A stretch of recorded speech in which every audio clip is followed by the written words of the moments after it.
Welcome to another episode of Love Dynamics Podcast, managed by Viger Enterprises LLC and hosted by me, Monica Council. This podcast has been created for the sole purpose of building and rebuilding loving connections. So, my daughter recommended that I talk about the pros and cons of trophy wives and trophy husbands.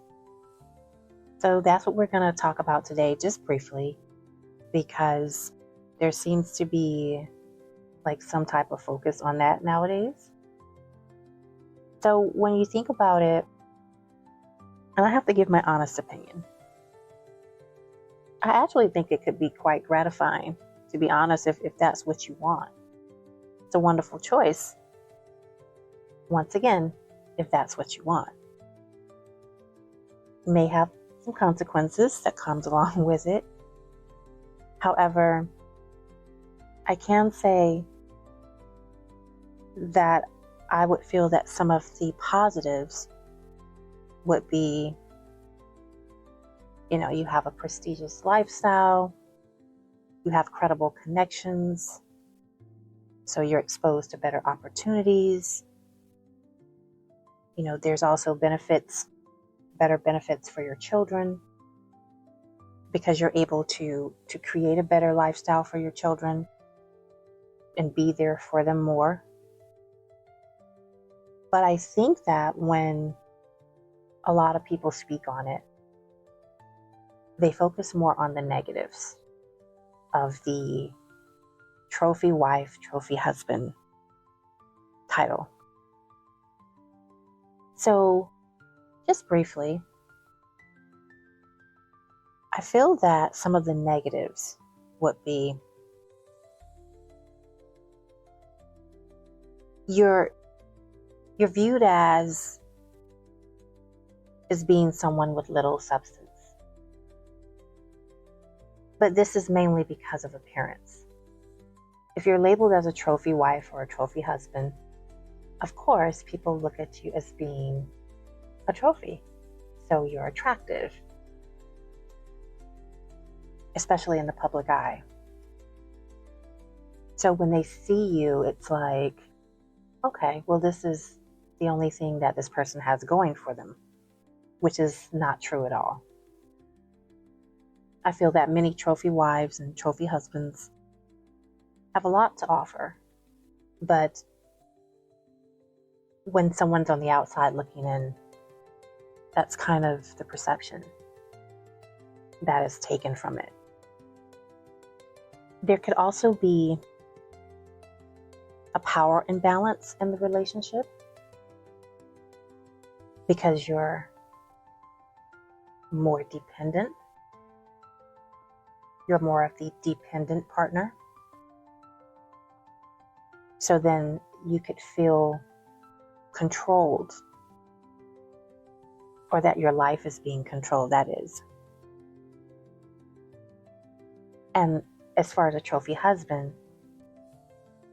in which we don't really hear that title a whole lot, but it does exist.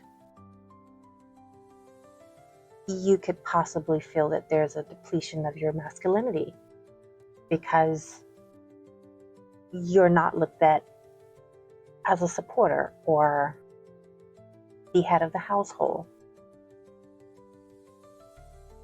And I'm just only throwing these things out there because this is kind of what, if you're on the outside looking in, this is how it's viewed. This is all just opinions. But I want to talk about the feeling controlled aspect of it,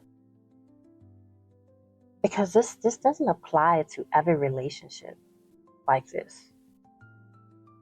I'm sure there are many trophy wives and trophy husbands that are completely happy. They don't feel controlled or stressed or anything like that in their relationships. But for those that may,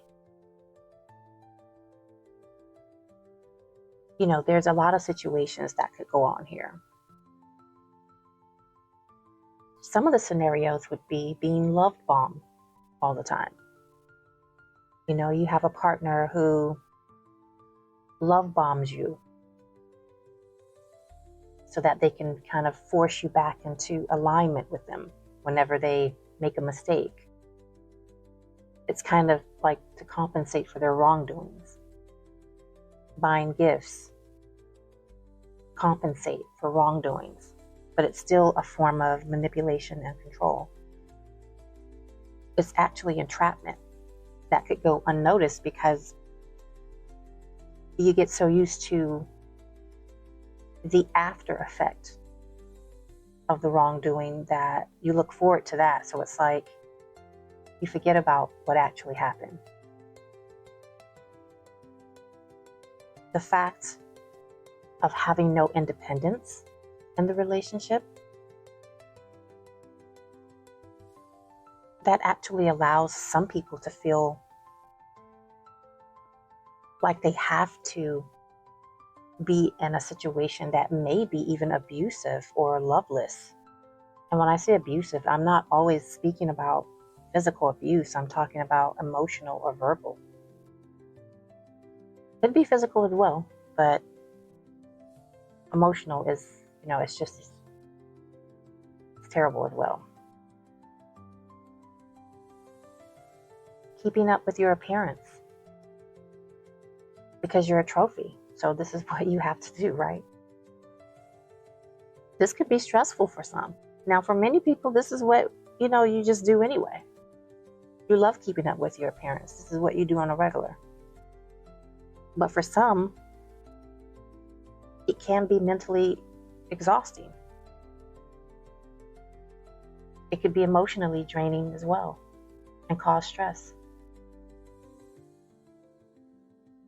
And when you're stressed, this definitely plays an important part of how you show up for your partner.